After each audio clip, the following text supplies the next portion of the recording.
Hello, person who has stumbled upon this video. Here's the thing. I love putting on makeup and I love thinking a little too much. One might say that we talk shit and put on lipstick. Here we go.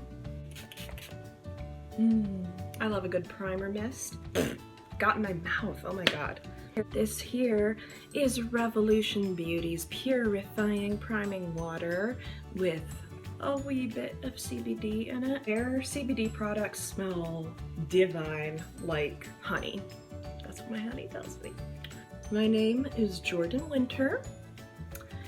I think and speak a lot about my evangelical upbringing and how I'm processing recovering from that and, well, let's be blunt, turning away from it. So to understand a little bit about my background, I think it is very important to understand that my process of becoming what they call an ex-evangelical was not an overnight thing. In fact, it was an incredibly gradual process that happened over the series of like 5 years probably. Sometimes when people ask me to kind of summarize my journey for them, it's a little difficult to do because how do you squish 5 years of a gradual undoing and deconstruction into 2 minutes? That's a really difficult thing to do. So that is why I have decided to take to YouTube to express my thoughts on those matters, whereas I used to take it to Instagram, which was just a lot harder to work with, especially when it came to answering those questions for like old friends of mine, family, etc. Something that I tend to talk about quite a bit is the church that I came from. I'm just gonna come right out and say the name of the institution.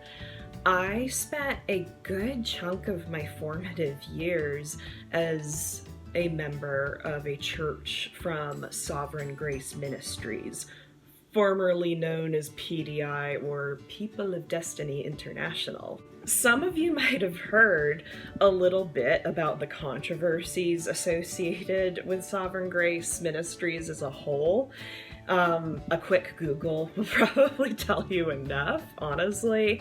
It's not pretty. So aside from what you might know about all of the lawsuits and sexual abuse and very poor ways that leaders handled victims of those things, there's also a lot of damage that I'm trying to recover from just from the day-to-day teachings within the individual churches. I've spent quite a bit of time over the last few years really kind of unfolding the many layers of trauma that I still have and PTSD, honestly, from the teachings that I absorbed, especially as someone with a lot of mental illness that made me extra vulnerable to some of the things passed on in Sovereign Grace culture. Now, for the record, a lot of the damage I'm trying to recover from that occurred specifically within the Sovereign Grace community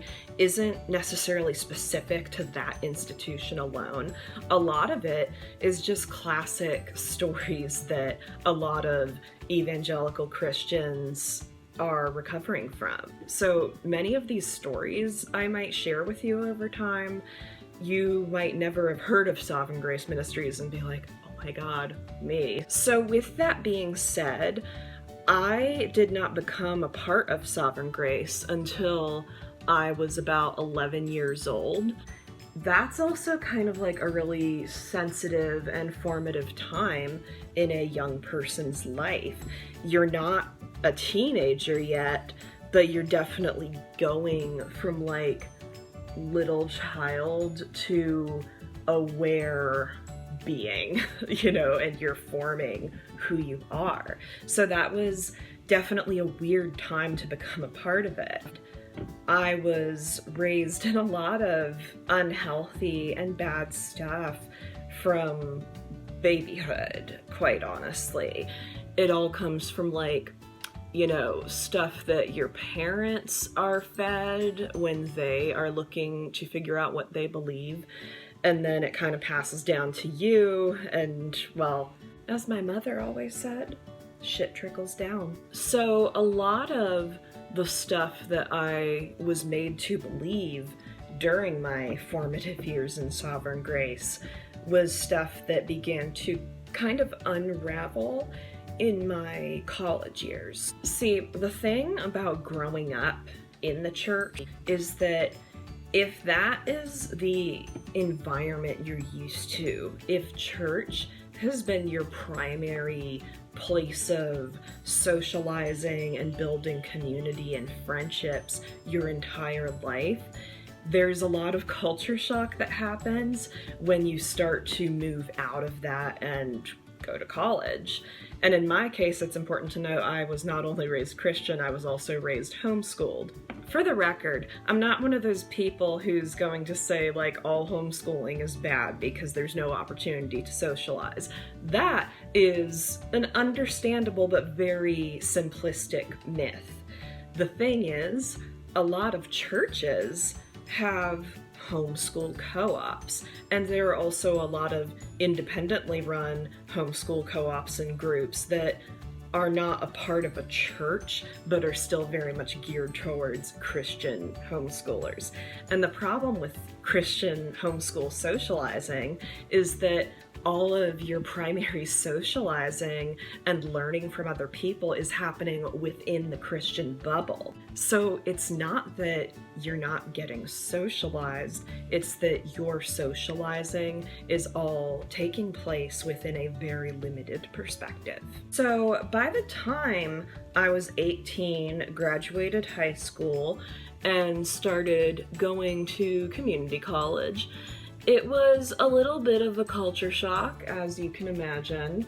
I started being introduced to perspectives and concepts that I was not used to having around me in church. And at first, I was like super uncomfortable and upset by it.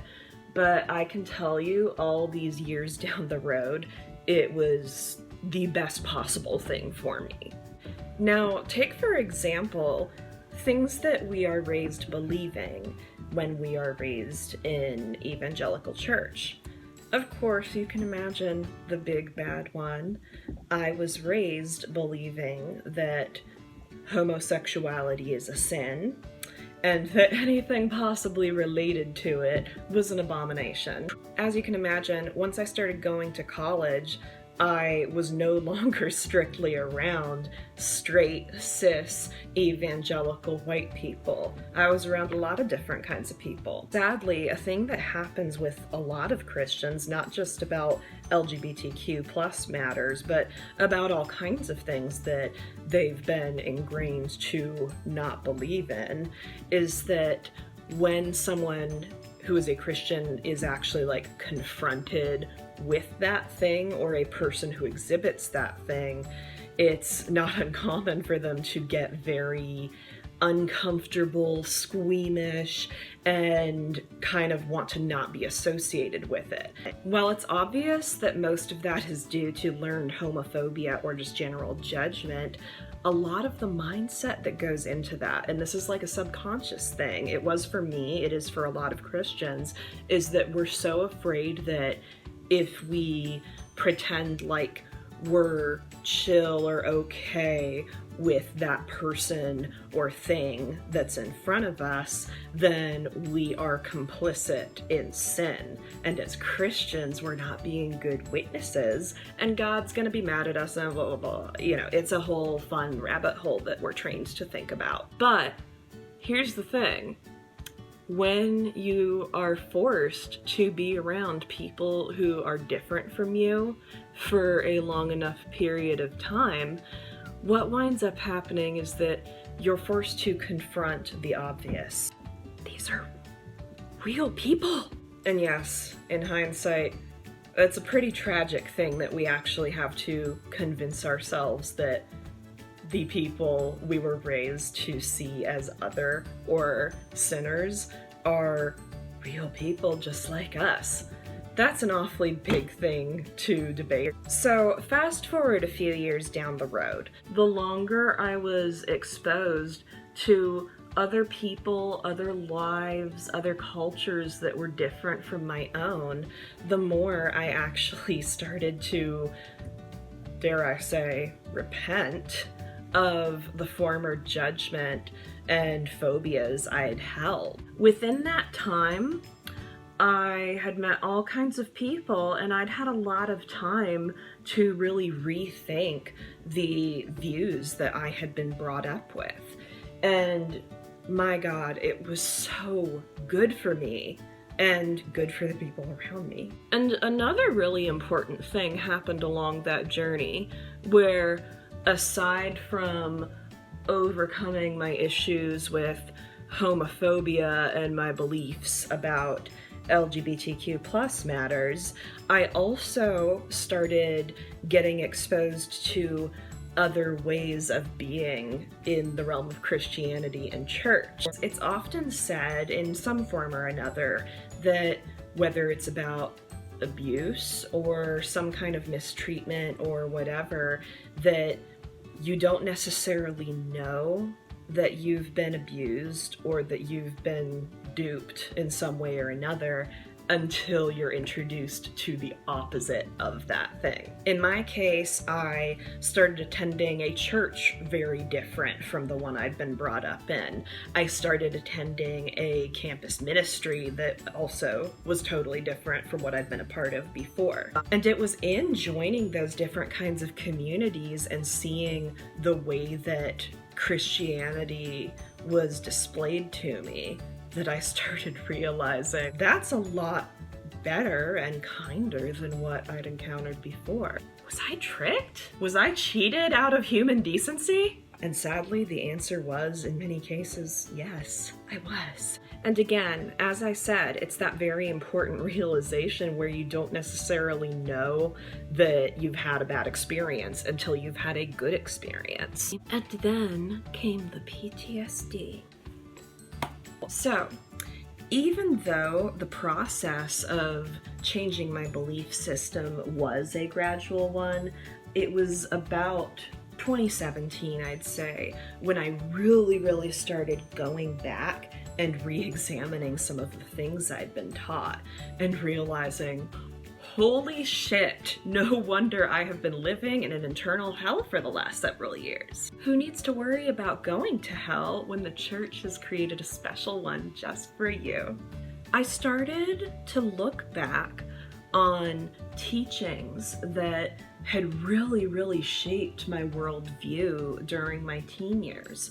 And in the process, I realized that a lot of it had brought me nothing but severe anxiety and depression and, let's be real, suicidal thoughts. I cannot tell you how many times in that process that I would find myself sobbing. It's very important to understand, and so many leaders do not understand this, that when you are leading a congregation or a care group or, whatever your leadership capacity is in the church, that no, obviously you can't control every way that people are going to feel and respond about what you teach, but that doesn't mean that it negates your responsibility to be sensitive and careful about what you say. And I started realizing how many things were so destructive for someone who had mental illness and OCD issues. Now, just for a little side lesson about mental health, OCD is not necessarily always exhibited in the way that we saw it on Monk, even though I adored that show. OCD, at its core, is basically being bombarded all the time with these intrusive thoughts that you do not want to have.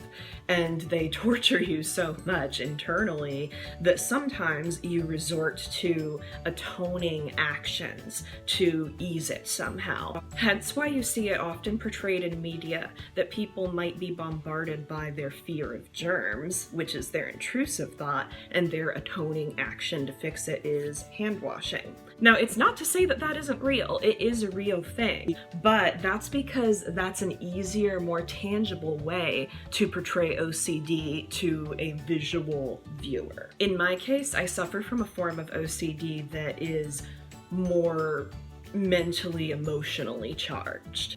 And in addition, it's also, you guessed it, religiously aggravated.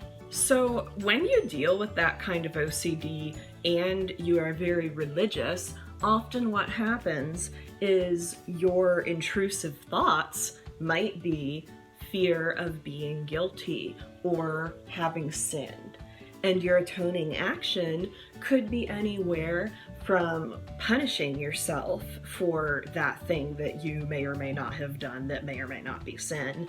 Or if you were me, the compulsion was confession.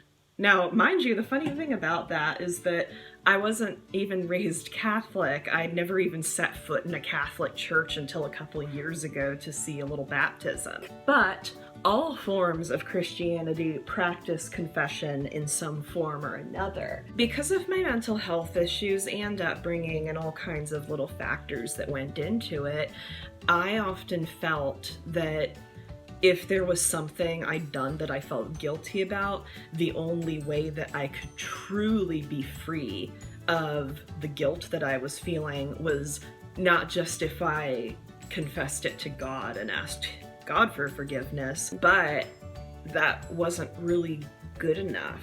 It couldn't truly be finished until I held myself accountable to a fellow human being by verbally confessing the thing I'd done, so that way I wasn't, hiding alone in the dark, so to speak. As you can imagine, I went through a lot of turmoil dealing with that brand of OCD.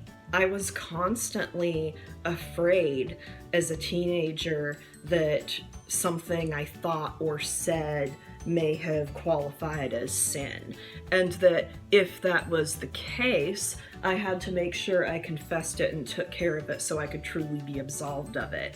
Even though I was not technically taught that concept per se, it's kind of inevitable that if you struggle with anxiety, OCD, and all that fun stuff, that somewhere down the line, the teachings that you hear are going to cause you extreme distress. So, to be clear, just because you have OCD that might make you automatically twist or exaggerate a teaching in your mind, that does not let the teachers off the hook for what they said. See, through the years, I was taught some pretty crazy stuff that took me leaving Sovereign Grace to realize just how unhealthy and not normal it was. For example, this is a super infamous one that I just love telling people about. A common thing in the Sovereign Grace churches was being taught about courtship. So, what is courtship? Courtship, as I knew it, was basically the idea that if you wanted to enter into a romantic relationship with someone, you had to go into it with the mindset of commitment and heading somewhere, namely marriage. Now, that might not sound too terrible on the surface. Commitment's good. Being clear about your intentions in romance is very good. But one of the important elements of courtship was that the man who God designed to be the initiator of romance had to not just ask the girl if she was interested. No. First, he had to ask the girl's father for permission to court her. So the fact that courtship was so heavily endorsed at the time I came to be a part of Sovereign Grace meant that I had a lot of really warped views of liking people and romance. Shocker. It didn't just stop in that concept of what courtship was. That whole idea of men being designed as the initiators and leaders, not only in the church but in romance, also made its way down to a lovely book called Girl Talk by the daughters of C.J. Mahaney, who was, well, again, Google it. I remember being really put off as a 14, 15-year-old by this part of the Girl Talk book. It basically addressed the issue of having crushes and liking boys when you are a teen Christian girl. On one hand, it tried to be gracious and say like, oh no, it's not a sin to like someone, it's normal, whatever. But they also really strongly enforced the idea that you had to be accountable to your mom or parents or whatever about who you like, so that it's not turning into this lustful little fire inside you. And even worse, this was the thing that really screwed me up. They said that since men are meant to be the initiators and leaders in the way of romance, that if you like a guy, you have no business really liking him or pursuing him if he hasn't made a move first. And then, get this, they said that in order to guard your heart in that matter, it's best to look at all guys as another woman's husband. I just... They said it's not sin or bad to like a guy, but then on the flip side, you should also be looking at guys as another woman's husband. So, where do those two things connect? Not a sin, but also they're another woman's husband. So essentially, by combining those logics that don't really work, they're saying that by liking a guy, you are aiding and abetting a cheating or affair in advance. I am a time-traveling temptress. But in all seriousness, that really messed me up, because I would feel guilty even into my college years for having a crush on someone. Not only that, one of the pastors at my church also implied that before he became a Christian, he did naughty things in high school like flirting, which also kind of implies that flirting is a sin, which therefore made me terrified of anything I said or did around guys I liked being construed as potentially flirtatious. Back to the whole OCD thing, you can imagine how those teachings, combined with having a mental illness that causes you to overthink everything, really threw me for a loop. Fix it, Jesus. As insanely long as this whole story has been, my point is to just kind of introduce to you where I'm coming from in terms of super fun religious trauma, and why I am so interested these days in unpacking the damage that's been done so that I can figure out what I believe now and why, and how the things I believed hurt me and hurt others. And what does this have to do with makeup? I don't know. I went to art school. I know how to BS my way through a statement.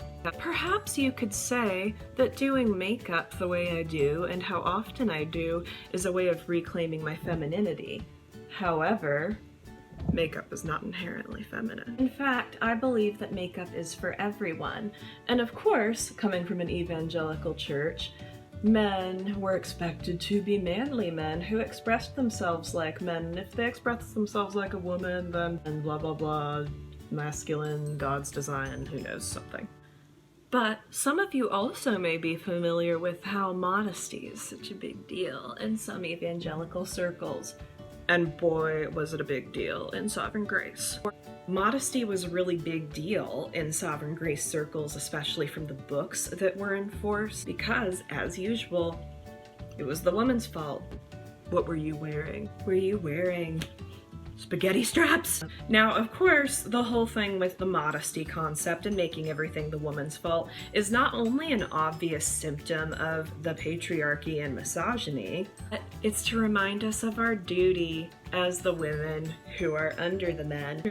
never be a stumbling block for our brothers in Christ. Of course, that meant that I owned way too many camisoles to put under my tops that dared go down to here. Oops, can you see my trademark cleavage mole? Oh no, I'm a stumbling block. So yeah, was I told to pull up my top because you could slightly see a shadow of my cleavage?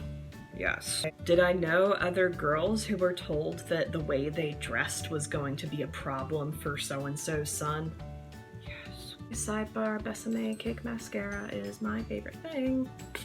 So, really, I just love makeup as an art form. I love it as a way of expressing myself. I know that sounds cliche, but it's true. If you want to relate it to some of the things I've been previously talking about, I guess you could say that it has something to do with highlighting myself rather than diminishing myself. And I think those of us who are recovering from toxic church can all agree that in some way or another our true selves were diminished in the process. Unfortunately, the evangelical church is really good at diminishing who you are and making you feel like you can't be yourself, especially the white evangelical church. Whether it's because you're a woman, or you're not white, or you're gay or trans or non-binary or whatever it is that sets you apart from the white cis het narrative. Let me just remind you, if you need reminding, you do not need to make yourself smaller to make other people feel comfortable. Whether making yourself smaller is figurative or literal. So in my personal world, I'm creating a space where you don't need to be diminished, where I don't need to be diminished. We get to not only be who we are, but be ourselves loudly. After being a part of a culture for so long that fixates on diminishing yourself for the glory of God, I am ready to live out loud and be who God, whoever they are, made me to be. Wait, 1 minute, we need a finishing touch. Surprise! I actually got dressed. Take a look at this. One of the reasons I love floral is because it does not hide easily. Floral looks good on everyone, by the way. Men, women, and everybody in between.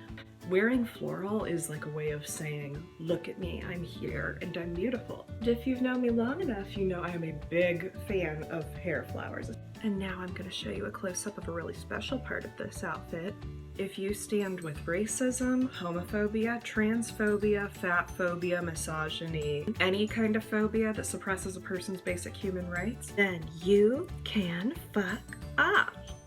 So I do apologize, this video has been quite a bit longer than I would prefer. In the future, I'm thinking about just making shorter summaries of little thoughts I'm having. But nevertheless, if you have watched this far, thank you for coming on this little journey with me, and I hope you'll join me again in the future.